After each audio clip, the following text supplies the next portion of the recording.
Hello everyone, how are we doing? So I moved over to a new state recently and it has its challenges like every normal movement, I guess.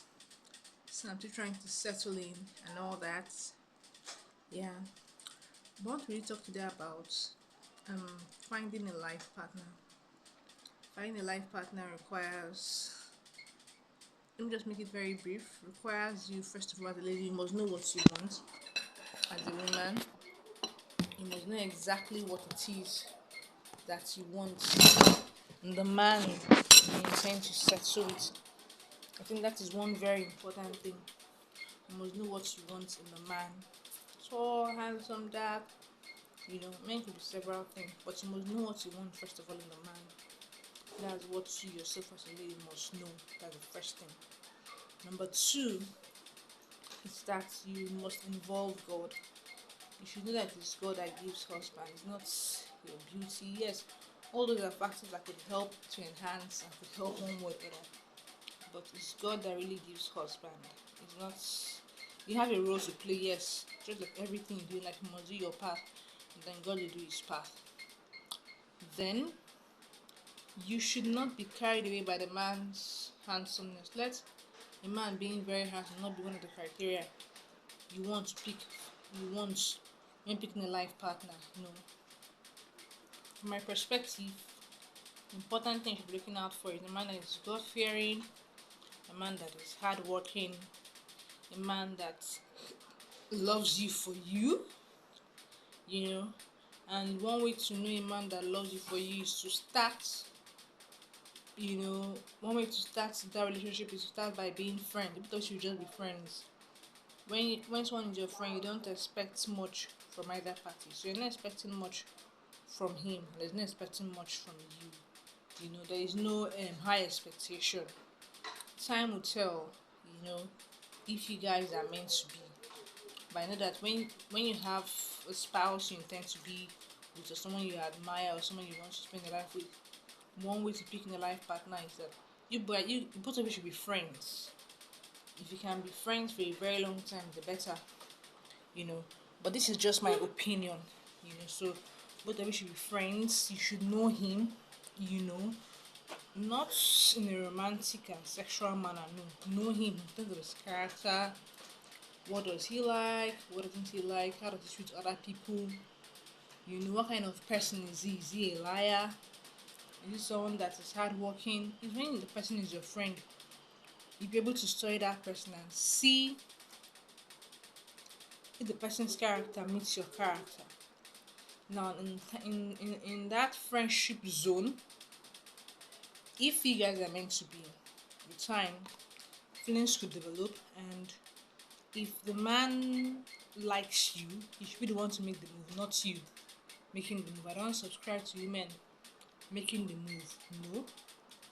Yes, you can subscribe to the move to you guys being friends, but don't subscribe to the don't subscribe. I don't subscribe to you asking the guy out. No, no, no, no, no. It's not advisable. You can't chase a man. No. A man is the one that does the chasing. So you can ask him, I'd like to be your friend for 1 or 2 reasons, whatever it is, but let it be very platonic. And if he tells you no, don't feel offended.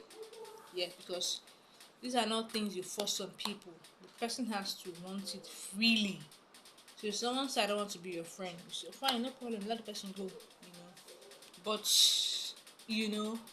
I believe that you as a person, you mustn't even ask the person for friendship. That's the truth. You can just be yourself, and time will tell. Things will happen, and you guys see yourself as being friends. So that is one thing I think helps. Both of you should just be friends, just friends. Nothing, no attachment, no emotional attachment. As time goes on, people are meant to be. You see the guy begin to step up in the way he treats you and other things. So you people should be friends. And then another important thing is that the person should be God fearing.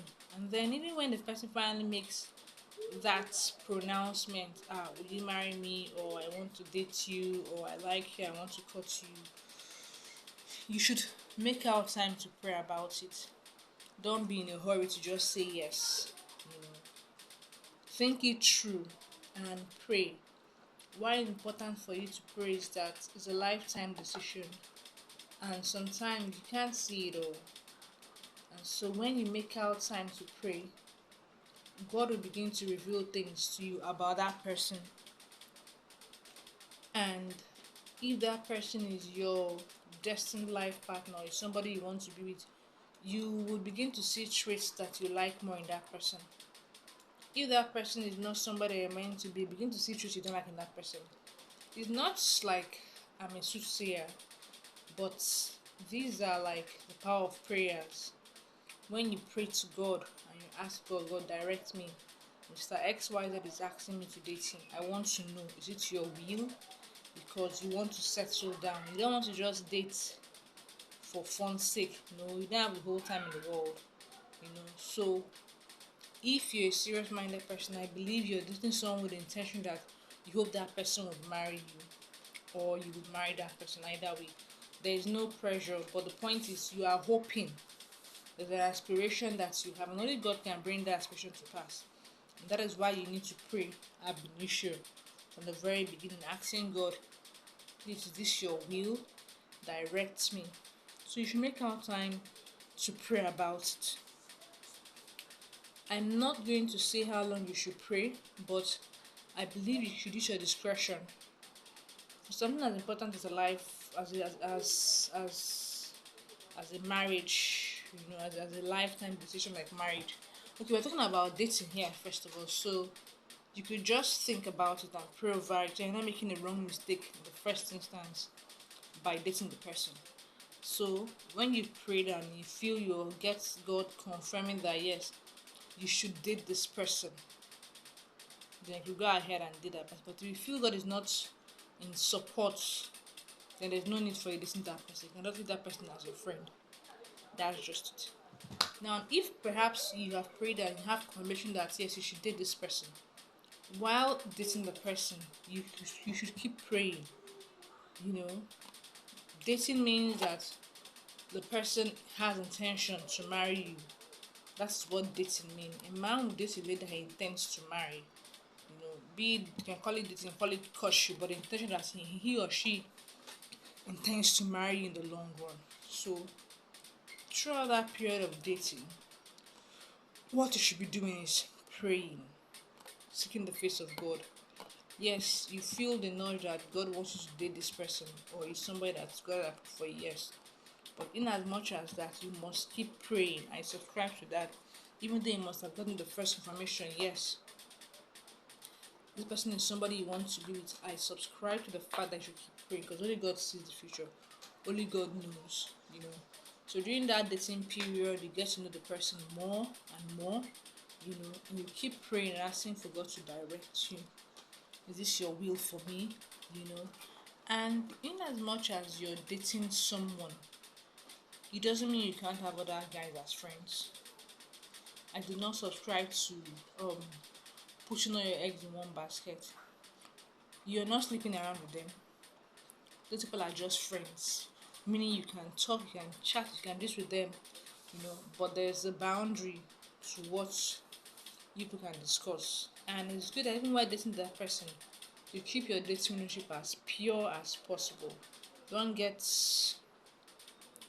sexual with the person, because that would be putting you on a zero level.